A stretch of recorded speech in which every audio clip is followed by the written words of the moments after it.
Old Stuck-Up.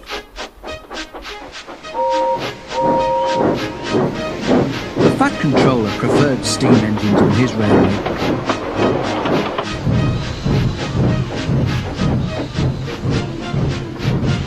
But he found diesels useful because they could pull either coaches or trucks.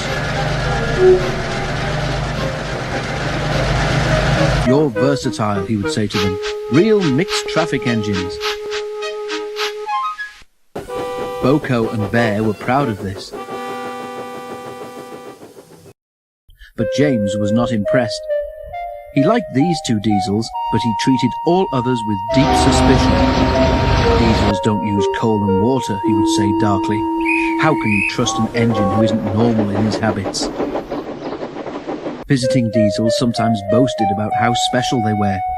Usually Boko and Bear had to spend the next day smoothing ruffled feelings.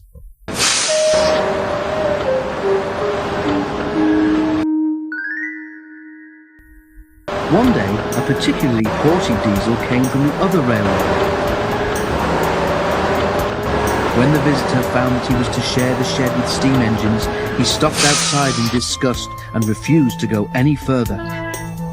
"Why on earth does your controller keep such out-of-date objects?" he growled rudely. "Dirty, smoky, slow things. Ugh!" He shuddered delicately. "On our railway," the diesel continued loftily, "steam engines are kept strictly in their place and not allowed on the main line without special permission." Boko, who was showing the diesel round, lost patience. "Stay outside then if you're so proud about it," he said crossly. "I'm going to join my friends." "I hope it's cold tonight and he can't start in the morning," snorted James. "At least someone might want to preserve us. Who'd need him, old stuck-up?" The engines were glad when morning came. They went to fetch their trains as early as they could, and the visitor was left alone. "That's better," he purred to himself. "How can an engine rest in all that hissing and clanking?" The cleaning equipment and fuel supply were in the part of the shed which Boko and Bear shared. Old Stuck-Up was so full of self-importance that he'd forgotten he would need cleaning and refueling before he went home. It was getting late when he remembered. "If I go in now while the shed is empty," he said to himself, "no one will know I've been." He scuttled forward quickly, too quickly.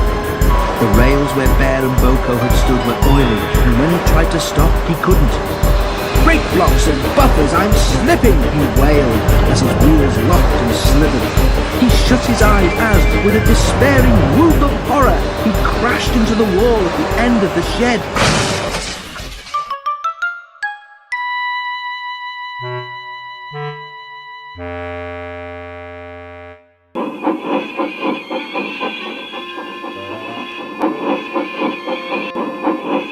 The diesel was not badly damaged, but a dreadful draught came through the hole in the wall. When the other engines came home, they heard the story from Douglas, who had cleared up the mess. "Ho, ho, ho," chortled Henry. "Old Stuck-Up came unstuck, did he?" "I say, Boko, what is it the Fat Controller calls you?" "Versatile," chuckled Boko. "But that isn't what he called Stuck-Up. I couldn't hear all he said, but I didn't think it sounded very polite."